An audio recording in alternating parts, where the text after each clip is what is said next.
So in the last few years, how much has the writing process changed? Wow. I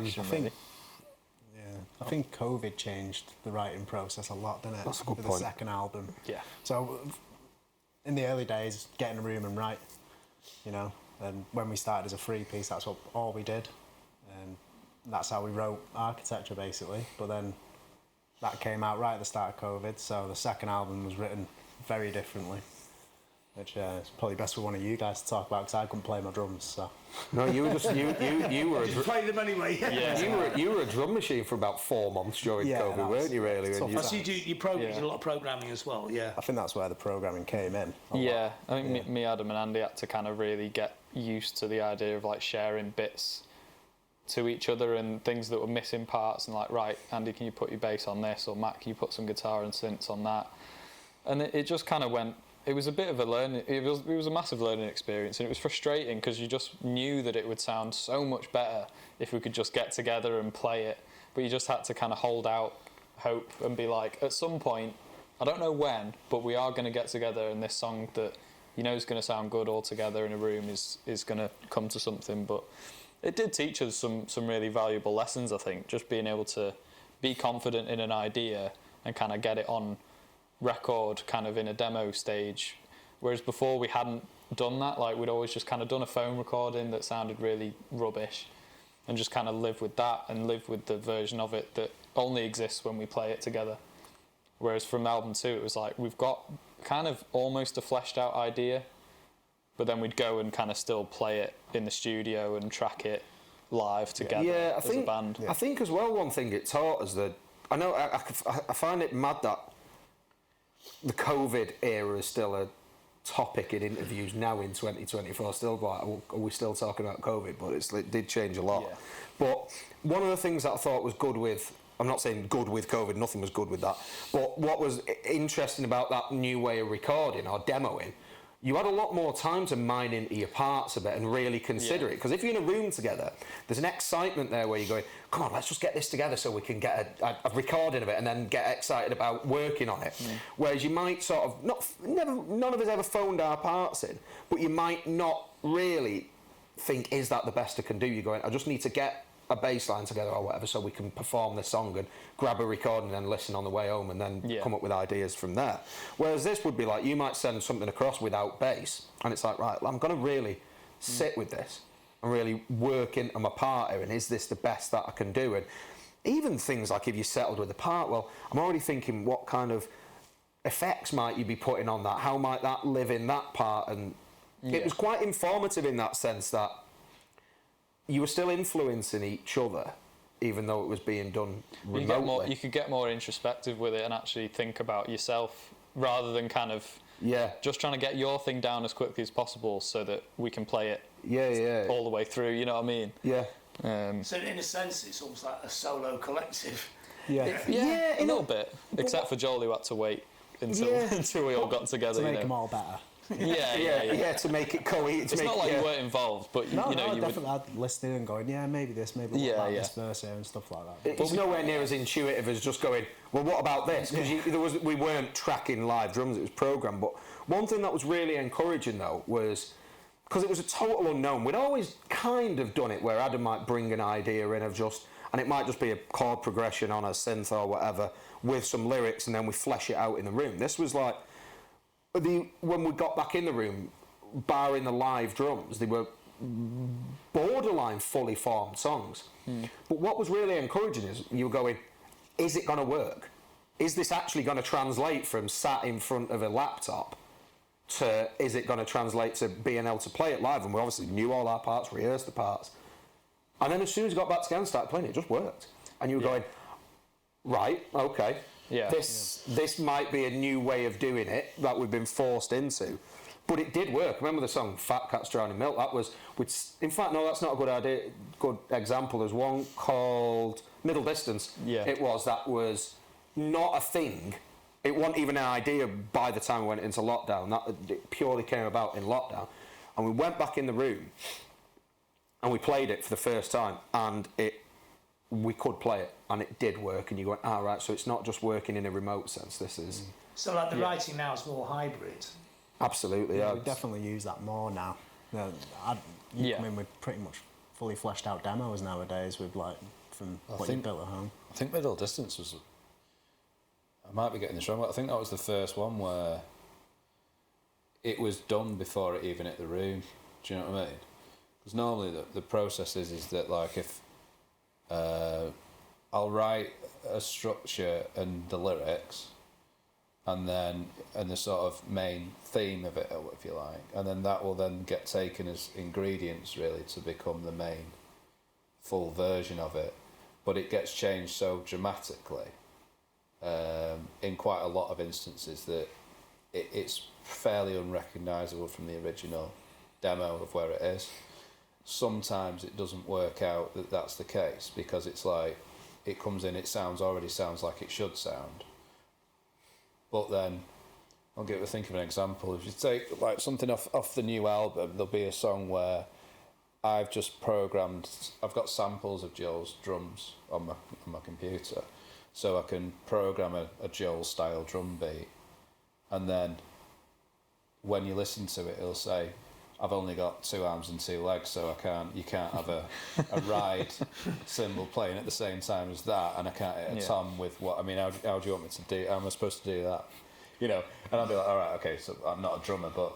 And then Joel changed that completely and say, "We were literally doing it here before you arrived." I was like, "I've got this new demo that I made last night. Could you play that?" And he's like, "I could if you change them hats to snares." I'm like, "All right, sound, and just change them on there." Yeah. And then so if you take something that's really, really new, so like writing for like the 5th album or the 6th album now, I've put something together now that I think is pretty good for this one particular song. Joel's already told me what he thinks the drums should probably sound like, and he said whether it works or not. And then what tends to happen after that is that I'll send it, even though I've played a bass line, a very basic way, because I'm not a bass player, I was playing a very basic like root note type thing or an idea, and I'll delete the bass off that and send it to Andy. He'll then put his bass line on it, and then it'll sort of get sent to Matt for a guitar motif or some extra synths or whatever, you know. But then the interesting thing about this new album now is that it's the first time that we've done pre-production. We didn't even know what pre-production was when we got booked to go and do pre-production. I was texting Crossy, wasn't I? Yeah. And I was saying to him, I was like, mate, simpleton terms here, Joe. Yeah. What is pre-production? Because Rehearsing. exactly. That is what we thought Yeah. pre-production was, and we're like, we've done pre-prod. We come in with songs, and then you record them, mate, don't you? He's like, no. He's like, no, that's not how it works. And We couldn't believe it though, could we? no, we couldn't. But it was just a different way of working. It's when he said, "Well, you got 10 songs. That's 10 days." I was like, 10 days pre-prod. I was like, you are. So explain to the viewer the process. Well, right, so the way that we did it was, and one of the good things about the way we'd started writing meant that this became a lot easier. Because essentially what we'd do is he'd been sent our versions of the demos for the new album well in advance, lived with them for a month or two, made a load of notes on them. And then it was essentially deconstructing them and rebuilding them in the way in which we would then go into the studio to produce them. So we did all this sort of, the modern term for it is like in-the-box production. And we did all that at the yard down at Cheetham Hill, just in his studio. So again, no live drums. So what we were doing was taking all the stems of our songs, so Adam's vocal, guitars, bass, programming like a new drum beat and then building it back up again. Because, for example, one of the songs, like the first single off it, Lost My Shadow, the way we used to play it had, the intro was twice as long and the choruses until the last chorus were twice as long as well. So the first thing that he did, he went, "Why is that intro that long?" I went, "Dunno, sounds good," so we just did it twice. He's like, "Right, we'll cut that in half." So just took the guitar stem and just whipped that in half, synced it with the drum beats that had been done, and then I put a new scratch bass line. It was basically just rebuilding the songs. But there's parts of the finished version of the album that still includes bits from our demos. Yeah. Because his attitude was still, well, if it's good and the audio quality is good enough, there isn't any point redoing it. But this is the interesting thing though. I mean, when in the very, very early days, like pre-Matt, it was we'd throw a load of SM58 microphones up, which for those viewers at home, just like the industry standard, bog standard, fairly cheap, robust mic, isn't it? And we'd do an absolutely horrendous demo, like borderline, just so we had something to be able to remember what it sounded like and maybe add to later on. And then now we've got to the point where we're doing a demo after it's gone through the process that I was describing before, where I say if I come up with a framework for a song, everyone adds the bits to it, including me, and then we then go and flesh that out in a rehearsal room. Normally what would happen then is you would then take that, just knowing it in your head and having the lyrics written down, into a studio and record it. But now we actually demo the songs ourselves with the equipment that's improved over the years, and have the quality's decent enough now so that the specific parts of that song can be used once we get through the pre-production and production stages of it. So there were certain bits where Matt had done a certain thing on a synth and hadn't saved it or whatever because it was just we just need a little.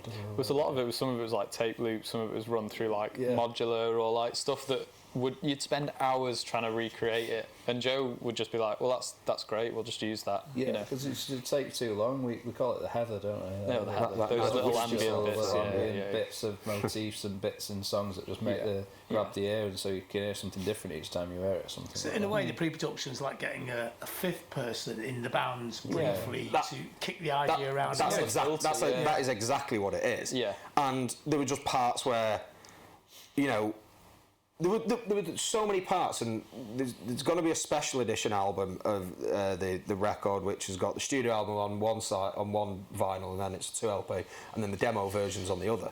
And in the past, we've done that with an album before, and the production quality is clearly better, but the songs didn't evolve that much. Yeah. Whereas with this record, the from demo to studio album, it is like light and shade, and that's where you want your producer to become the fifth member for the period of time which you're recording an album. And if it's someone that you trust and you know and they've got kudos, you're absolutely happy to sort of surrender that. I think it was probably more difficult for us, wasn't it? I found it really difficult. To give a bit of control up to someone, really. I don't know if it was because, I mean, I don't know if Joe will watch this, but I didn't really trust him. For a while. It took me a while to actually kind of just let go and be like, right, fine. Because we turned up, I remember we were doing guitars, and I turned up with all my pedals, like all these nice delay pedals and all these like really nice bits. And then I even bought my full pedal board and whatever, and we got ready to start recording, and I was like, Joe, do you want me to get my pedal board out? And he's like, no. No, it's all right. I was like, well, what can I use? And he's like, well, I've got this distortion pedal, I'd like to use that. And I'm like, oh, can we use this one instead? And he was like, okay. I was like, all right, well, can we try it? And he's like, yeah. And I was like, oh, what about this delay? Like, I use a lot of delay and reverb and modulation. He's like, I'd rather use the plugin so I can edit it afterwards. And I'm like, okay. Like, it made me really uncomfortable. I was like, but I'm not comfortable, I don't like it. And then after a few days, and I heard the results of it, and I was like, God, this sounds really good. And I was like, being out of your comfort zone, that's the point. Do you know what I mean? Like, that is actually the point. If I just turn up with my same pedal board that I've had for years and trying to do the same kind of things, it's like, you're going to end up with the same thing. If it didn't work, you could always go back. Well, that's true, yeah. But like, now I've heard it and I've gone through it. I think there was another issue which I'd kind of mixed the demos and recorded a lot of them, so I'd probably listened to the demos the most out of anyone. And you got used to those versions. Yeah, I got a bit of demo-itis, and I was just like, there were certain new bits, because he'd had a synth line here and there and these other parts, and I was like, I don't know. I felt like because I hadn't done it, I felt like... it's hard to remove yourself, isn't it? It's hard to become the listener rather than like the composer or writer. I just had to remember, look, I'm not the producer, I'm in the band, I'm playing, I don't have to really... I can give my opinion, obviously, if I think it's worth it. Like, there was some drum fills and stuff. That's a really new thing as well. Yeah, it was, because I thought this was going to be like my... If you listen to that demo version that Andy was telling you about, I thought this was going to be my Charlie Watts album. Like, just chilling, I'm doing nothing. Just really simple drums, And then no Joe's fills. like, let's fill here, fill there, free pass there, fill it. And then I was like, oh, okay, cool, we'll do it. But with Joe, I don't think there was any sort of like, yes, sir, we'll do this all the time. Because there was 2 tracks that me and you were going through before, because we recorded the drums and the bass at the same time. So we were going over these pre-production tracks. We learnt them over Christmas, didn't we? We got the pre-production tracks to then relearn them because they changed quite a bit. I think I've learnt this album about 6 times. Yeah. But, So you record together? Is that, yeah. Yeah, obviously separated, but we'll track it at the same time. Yeah, we'll to get the groove again. Yeah, It's the There's a lot of foundation. people, a lot of people, some bands play live all at once, great for rock and roll band. Yeah. Some people, other bands, they will do each instrument one week after the other one. Yeah, the It's bass. interesting when the drums and the bass play together. That's got to be like that.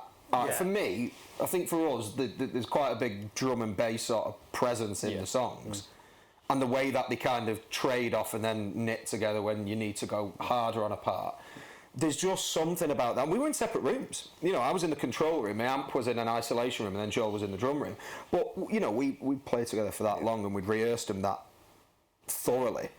You still got that interlocking kind of sound, which I think would be lost if you did them separate. And I think there's a misconception with tracking things live that people think that automatically must mean it's going to be rough. And you go, no, because you're still using great recording software, great instruments, great amplification, good preamps and everything. You go, no, the sound can still be pristine quality. It just so happens it was tracked live. I think people think live means all the amps just bleeding into one another, and it can. That works. That's for certain bands. That is a sound. But your sound's precise, isn't it? Yes, you need that separation, so we can track it live, but be separate in the studio. But yeah, there were bits that we struggled with where he'd suggested a certain drum pattern or a certain lift or whatever, and when we were going through it, we sort of went, no, we're going to go back to doing it the way we originally did, our hybrid of that. And that's purely because, and Joe said this himself, he sort of said, it's your record. He's like, you've got to live with it. You've got to stand by it. So he's like, I'm purely chucking all this out there. And there were parts he'd argue the toss on. He'd be like, seriously, you really want to stick with this kind of sound or style on this? And you go, okay, fair enough. But there's others where we'd go, no, we're going to go back to the original hi-hat pattern. And he's like, yeah, fine. But he was chill with it because he was sort of like, well, I only put these bits in there to spice it up and for you to riff off. Is that a different kind of relationship you've had with other producers and engineers and studios? Well, we've never really had someone that really picks apart the songs. Like Wally, who we did the first 3 records with, he was, and the first 2 EPs as well, he was very much kind of, he'd set things up and get the sound going and then be like, right, let's hit record. And kind of, we'd have some demos to give him a reference point beforehand, but he would not really suggest like, oh, maybe let's try this extra thing on top, or he would suggest maybe a sound, or if I had an idea to add something, he might give a certain suggestion. But it's been a long time coming, the sort of having the producer, because the first 2 albums were tracked live. I mean, put it this way, was it you work with engineers, aren't you? So yeah. kind of like proxy producers. Essentially, And then the third album, like, the drums were done separate. So this is the first time you've actually let somebody else take control. Yeah. I mean, the first album we did in 5 days, wasn't it? I think it was 5 days we spent doing architecture. Yeah. That's the same amount of time that we did bass, drums and piano this time. You know what I mean? And just those elements.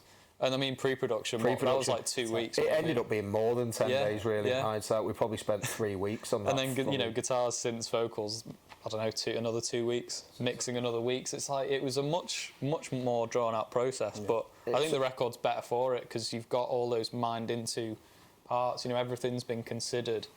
We had time to live with the demos and the new pre-production. It's like 3 lots of demos. There's our demos.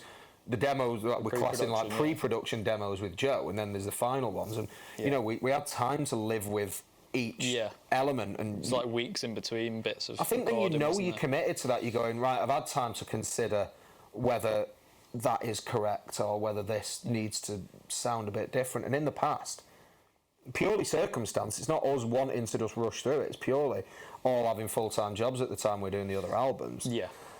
You had to just do it in that time.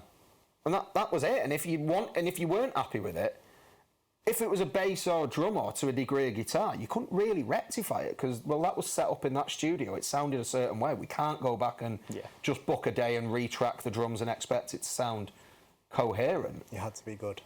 We just had to do it in that time. And the result of that is you come away with records that we're really proud of, but I think all of us, could pinpoint certain things in certain songs on each record where you go, we left quite a lot on the table. Yeah. We, It's also another part of like Joe's job is that to take stuff out. So it's, I mean, obviously if you're like working separately, yeah, putting stuff in on tracks, he's going to get a lot of stuff in there, isn't there? yeah, So Yeah. his job to actually to tidy up, chuck bits away. 100%. Yeah. There's just whole parts of songs that just got Yeah, binned. you had to get Right. just quite comfortable with if your guitar part didn't make it, then you're not playing that anymore. Or if he'd suggest something else, or there's a few bits he plays guitar on a couple of songs, because I didn't bother retracking it. Yeah. I think it's on Dreams Aren't Enough. There's that guitar bit in the verse. It was based on my demo, but he just replayed it. Oh no, that was me. That. Oh, was it you? Yeah, it was me. That. Well, there you go. Yeah. Andy plays guitar on that one. Now you mentioned, I've forgotten. But it's it was quite nice because it just kind of loosened up the roles a little bit, you know. And those times where I wasn't there and you were doing pre-production, like you two would add like a little synth line here or melody, and it's like I wouldn't have come up with that, or or Joe's added something, or it was Serving the song. Yeah, absolutely. I think that was always the goal, really, because on the last album, Protagonist, there was a couple of songs like Mary in the Black and White Room that I think if we'd have done that now with Joe, it would sound how that song I think deserves to sound. Whereas I think with the old process, it just doesn't. To us anyway, I think people still love it. And I'm still proud of it, but it's just our writing was getting to the point where I found that there was something lacking, and I think it was that producer element, Joe had a very good knack as well of identifying key parts in songs, where previously we maybe weren't sure what the key part was. Is it the guitar line? Is it the synth line? Is it the vocal hook? Yeah. Which bit? And Joe would very quickly identify really what the song would revolve around and almost shove that to the forefront, not just in terms of the mix, but in terms of how that part is delivered, and is it used sparingly, or do we really hammer that synth riff? Yeah. I mean, melodically, does he get involved as well? Yeah, absolutely. Yeah, definitely. He coached you quite a bit on the way you're announcing things, like certain phrases of your vocals and stuff, wasn't it? Yeah, I think one of the things that's been really interesting. I mean, it's a bit different for me because quite a lot of these like ideas and the demos that I'll write them a long time ago, and they'll go through a process that's unbeknown to these three, if you like. Keep it that way. Yeah. No, there'll be certain things that it'll get to the forefront of it, and then we'll start putting, start getting bits from each of us and adding it, and watching something that started off as that evolved to that, and seeing what Joe or well, forget it, doesn't really matter if it's Joe specifically, but seeing what a producer would do with it, you start to learn about the way that you write, or you start ideas off in the first place, and it's made a massive difference to the way that I. You said that since, haven't you, that you're now almost. Yeah. You're almost doing a pre-prod on it, aren't you? Yeah, it's like almost putting another layer in. I mean, I've been writing again recently, like just demos for next albums or whatever we do, And I'm so much more bold with the instrumentation on it and like the specific elements of it through doing that pre-production process with Joe that we've never done before. It was like, because some of the sounds that he'd throw at things were like, that can't possibly work. Like, that's ridiculous, And then he'd do a bit of something, put his headphones on for a minute, and then play it back, and you're like, oh, yeah, it's like, works. Do you know what I mean? It's like something that you would never choose to put in there, or something where we thought it was we just thought those synth pads were just a way to make the middle eight sound a little bit more palatable before the chorus kicks in. He was like, just absolutely just slam them on the desk, and you're just like, that's become the main motif for the song. So it's like, we wrote that bit, but we didn't think that it had that sort of. We didn't write it for that purpose, did we? So he's a very creative producer. Yeah, absolutely. Yeah. He's a musician as well, and he plays in core teams, he played in previous bands and stuff. But I mean, one of the things, like the tone for it, like the way something sounded to us, and then in isolation, there's some bits that honestly sounded terrible. Yeah. But then when they were in context with the mix, because we were trying to second guess what we thought he was going to do with bits. He already knew where he wanted to take the certain section or the certain part of the song or whatever. So on one of the songs, Dreams Aren't Enough, he got you to record a guitar riff. Oh, yeah. and then he filtered it out on the EQ to just be like the high end of the guitar, and it sounded awful. Yeah. Like it was nasally, screechy, tinny, horrible guitar that in isolation, or even in a if it's not mixed correctly, you were like, that's a disgusting guitar sound. But because he had like the synth, there was a synth mirroring the riff. But as soon as he mixed it and put it in context of the song, it just poked out certain parts of the riff that just brought it to life. And you're going, but that's a bit having the vision of being able to do that. Whereas previously we'd go get a guitar sound which you think is an all-encompassing guitar sound for that particular section. But then it wouldn't sound as bold or it wouldn't sound as vibrant, and it was. It serves the song so much better than the ego of the musician. Yeah. Yeah. You know, like if you, I hope no one corrects me, but I've never had an ego about guitar at all, mate. I've always just seen it as just a part of the song. I don't care, you know, as long as it sounds right with the other 3 instruments or 4 instruments or whatever, that'll do for me. You know, you get a lot of people who are. The guitarist has a certain tone to it, and a certain amp with a certain pedal with a certain whatever. I like nice equipment, everybody does, but I think serving the song is the most important thing, I think. Well, there were times, weren't there, like on some of the songs, you play your part, and you know, it'd be a fairly basic part because I think as like with progressed writing, your focus is now lyrics and vocals. Really, you still play guitar and sing, but it's it's more. Your focus is more the vocals. It's changed the dynamic. Yeah. I play more notes, he plays less as time goes on. Yeah, that's it. But there were parts when you're almost playing so little, which is fine when you're demoing or whatever. Joe would be like, "Is that all you're playing?" And you're like, "Yeah." He's like, "Well, there's no point having it in there." Not because it won't necessarily do it.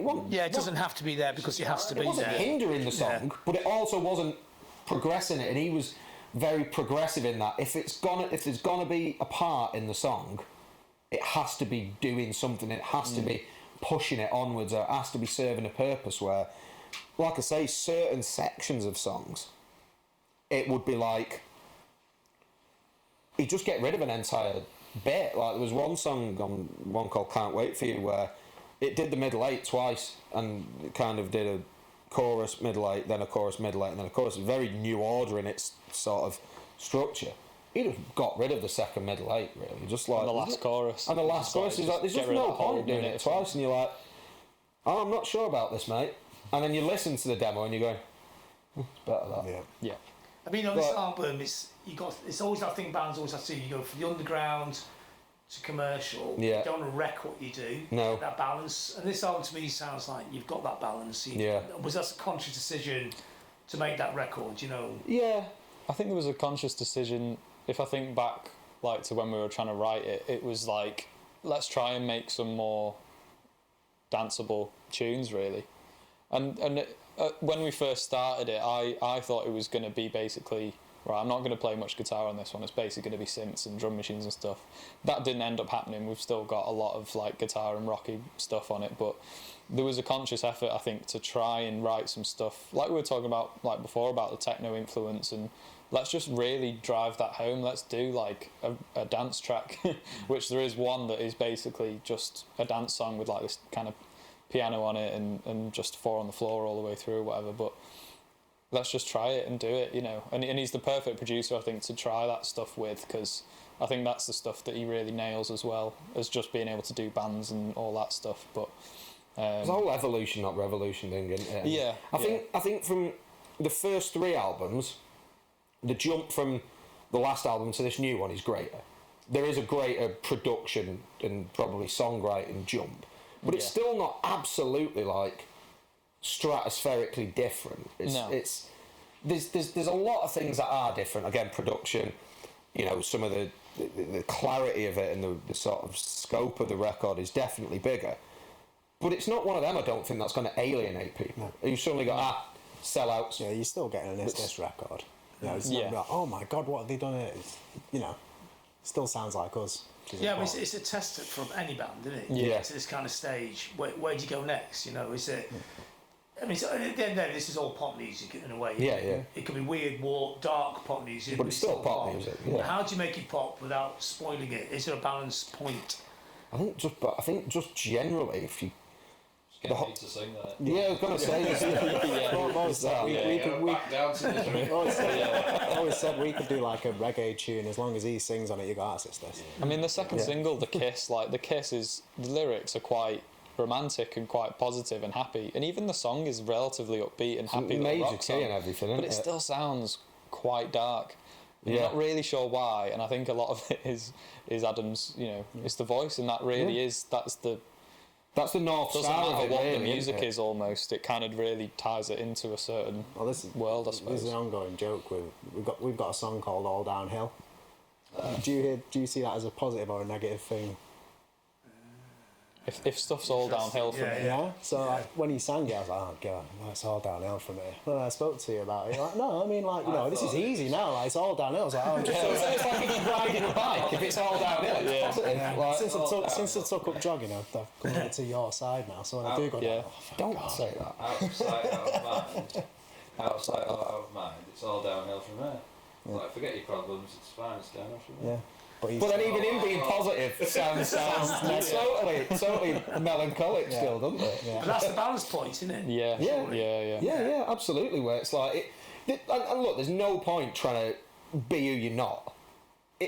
Because I think one of the main things with like what people have said about us before, which is kind of true, and I've never thought about it until like we've done interviews and stuff where people have said you're quite an honest band in that like you can tell it's authentic and you can tell that you actually mean it. And I suppose that's true, really. I think as long as you're still authentic, it's sort of endearing, really. Yeah. And that even if all of a sudden we decided authentically that we do want to create a dance record, I think there'd still be an element of acceptance because we wouldn't do it in a false kind of way where you're going, right, okay, the image has totally changed. We've all cut our hair or whatever. We're all wearing completely different clobber. We've started speaking with different accents, or when you got like Alex Turner like doing an award speech, like, "Hey man, it's great. I'm from Sheffield." And you're like, "What? What are you on about?" Yeah. Like there's like that authenticity of it where that's never gonna go away. I don't think. Is this something you discussed with Joe before making the record? Before using his producer? I think there were some. You probably more than anyone met up with him the most. Yeah, I and know. kind of I walked knew through it. Joe Yeah. before we went into work with him. I'd kind of teed that record up for quite a long time and had gone out for like. He came to the Ritz, didn't he? Like came to the Ritz about show. 9 months before we did. Yeah, anything so that was with him, March and then November. So literally like 8-9 months ahead of us going, he'd already come to the Ritz, watched it, listened to the back catalogue, and already formed his own ideas of it. But I think again though, that's because you should care about that and you should want to almost do your due diligence in advance and make sure that. Because there's a lot at stake with that record, really, or this forthcoming record. There's a lot at stake with it where you're going, it's not something we'll make a song and dance about, but we've all gone full time. This is our job now. It's like touring and selling records is our source of income. So you're going, and we thought the touring had probably got to a point where it had gone past records in terms of maybe quality and whatever. And we were thinking the record needs to get on a par, if not go beyond the touring, where you don't want people to think, how is this band selling out these venues if they've not really got the world's strongest catalogue behind them or they've not whatever? And that's not shitting on the 3 previous albums, but that's probably just a realistic point where you're going, we were probably almost punching it's above just where we're at. The thing that got me is there was a guy, and I think there was a guy at a show, and I think he meant it in a really innocent way, and it was like really got to me when he said, I don't know how you manage to sound so much better live than you do on your record, which I suppose was meant as a compliment in a way. What did he mean by that? He was basically just saying that we were really good live. I think that's what he was trying to say, which is nice, obviously. It's not just the sound, is it? But I It's was a lot of like- factors there. Atmosphere, lights, Yeah. loudness. I'm off his own head. Probably that, yeah. I pressed him on it, and he was basically saying that in his view that bands don't tend to sound better than a record. They tend to put a record out, people like it. You go and watch it live, and it's not a disappointment, but you know what I mean. It's less of than you'd expect to. Can't properly recreate it's like it, sort of thing. They can't back it up, sort of thing. He was basically saying that he was amazed that it was the other way around because it's not like that in his view. And it was round about then when I was thinking, shit, like we've got to up what we do on record. It can't just be a documentation of what we do live. It's got to have elements to it, Yeah. production elements, which really take us into the next stage of our sort of journey, if you like. Yeah, you don't make the record sound like a live record. It's a completely different ballgame. Yeah. Totally different. I think what Joe's done and what he's done really well is he's finally caught that energy that guy was talking about. Yeah. You know, that big sort of It's show. capturing the energy of live, Yeah. but it's also But it's- making something that's not a live record. It's Yeah, that That's stands on exactly its what own it 2 is. feet. I think you should almost you should kind of struggle to play it. If you're really going to use the studio as a tool, then like this album, we've had to really work at learning the songs again and figuring out how to play them live again, which we've never had before, which I think Because really we just shows recorded that. like verbatim, haven't we? We're Yeah, just gonna exactly. Be like, well, and that is how we any play little it. extras, it's like, oh well, I can play them, or we can do it on track or whatever. But now it's like we kind of have to sacrifice some parts, which I think is good because it means that the two things are separate. Like you can listen to the record for its own thing, and the live record for its own thing. You know, and the live document to go and see us. But I think there's ways as well which you learn, and it's not something. Maybe it comes quicker to some people or bands or producers or whatever. But again, like the whole tracking things live, that's just a creative decision. There's no right or wrong way to do it. But a band like us, where you've got quite big synth and bass presence and stuff like that, and a big drum presence, there is no way you can get something coming out of a PA system. You know, if you took somewhere like the Ritz, you cannot recreate any vibe that recreates hearing a band through that PA system on a home hi-fi or a Bluetooth speaker. You cannot do that by just doing it the traditional way of, well, just record. You know, if we went and took the Ritz recording, for example, and put it through a Bluetooth speaker, it doesn't sound the same way, because you can't recreate bass atmosphere and the sort of thing you feel in your chest. Yeah. So you've got to go about it a different way, which is what Joe's done. And there's a lot of sort of programmed elements that are almost adding that weight without it being obvious weight as such. It adds drama to the music, you know. And there's on some of the songs, because obviously a synth is so much more refined than a bass guitar, which has got very problematic frequencies for record. Yeah. So some of the parts, like the bass on the chorus of Lost My Shadow, on the sort of first parts of the chorus, is pure synth. There isn't a bass guitar on it, because that synth weight is so much more refined and powerful than the bass guitar. And it's just little things like that where, and adding, where lives, you might step on a guitar pedal and it distort. That process is starting with the writing of the album. Yeah. Because you're actually writing at home. Yeah. On small speakers with headphones. Yeah. Yeah. So it's not like you said before, it's not all the room. No, it's not all coming out of amplifiers where you're going, that's exciting. Yeah. But you know, for example, previously or live, to get a bit more heft, someone might step on a pedal and it just crunch the guitar a bit more. But that don't work on a record unless you turn the guitar up, and then you upset the balance of the mix. So he'd find different ways of doing it, where it was either dropping the lows a lot lower or putting extra elements that would make the lift more exciting. So part of the journey in the band is you initially start off making records that are more live. Yeah. As time goes on, they become two separate entities. There's a live version Yeah. and a studio version. Yeah, it's like before you were getting cake on the record and cake and ice cream live, and now you're getting cake and custard on the record and cake and ice cream live. You still, you're still getting an extra summit, Not short change, it's just something different. You're still getting something. You still get the odd cherry live, Before it was the custard that was missing, you know. Are you hungry? Joe brought the custard. Exactly. The main takeaway from this segment is that, our producer brought the custard to the record. So what a ridiculous Well, thing. if you for those who are watching his match, it makes a lot of sense. But that's just the journey. That's just evolution. It's having the time and the budget to kind of do that as well, which I think we're really fortunate to be able to do. You know. Again, it's like the whole. Some bands are maybe I won't say lucky, because that sounds like you're ungrateful, but some bands progress at a faster rate than other bands. Whether that's because they've had a label put money in, whether they've just caught the ear of someone influential. It doesn't really matter why. But our progression has always been sort of incremental over a longer period of time. So it just takes longer for a band like us to arrive at a point where we can do the whole throw the kitchen sink at a record. Yeah.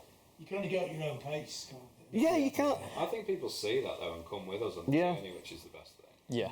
It's like now when we take just a small thing that we've been working on for the last few weeks or whatever is being able to do our own monitoring at shows. So we have a rack unit with all the equipment and it allows us to be able to mix our own in-ear mix whilst we're playing a show or before we're playing a show. And that gives us the ability to record our rehearsals. So now what we can do is when we do get to the stage of a next album or whatever, when we go in with the demos and we add our bits and all that sort of stuff, we can play them in the rehearsal room and we can record them instantly in quite a good way. So we can always do like a live demo recording of it. Yeah. Because we now we call it silent practice, but it's not because the drums and whatever, but everything's mic'd up now. We don't have a PA system blaring out vocals or whatever because we all have in-ears. It's little things like that. Well, it costs us quite a lot of money to do that, and we made the decision to invest in that system so that we can make our live shows absolutely brilliant, and improve all the time. So just small little incremental things like that your average sort of show goer or whatever, or fan or whatever you want to call it, wouldn't really notice that we're doing that any different than they would have done last year. But if our monitoring's better, then we will play better. And if we're able to record demos, then that means that the songs should improve live, should improve the demo stage, all of it. So it's tiny little increments like that, and that's what we try and do. So the tech's a key part to this, isn't it? Yeah. So yeah. Because it's like Matt was saying before, it's a really nice challenge to have to know that now you've put something together that's a body of work that you now have to perform live. I mean, it's like days literally where we'll be stood there in the rehearsal room and Matt's going, do I really need to play that bit or should I really be focusing on that bit? And we're like, do you know what, this is all piano led, you just have to play piano, and then finds a way to get a faithful piano song, and like even changing what we have on our equipment list for like Carnage for travelling abroad, because we're thinking, right, well, when we start playing this more album, this new album more in its entirety, it's more sort of new album heavy, the sets, there has to be certain songs that have to be played in a certain way, because we don't believe that you should have really, really key parts on a backing track. So like, if there's a song that we've played that has piano all the way through, for instance, we've made that decision between us all that you can't just have a piano banging away on a backing track. It just seems wrong.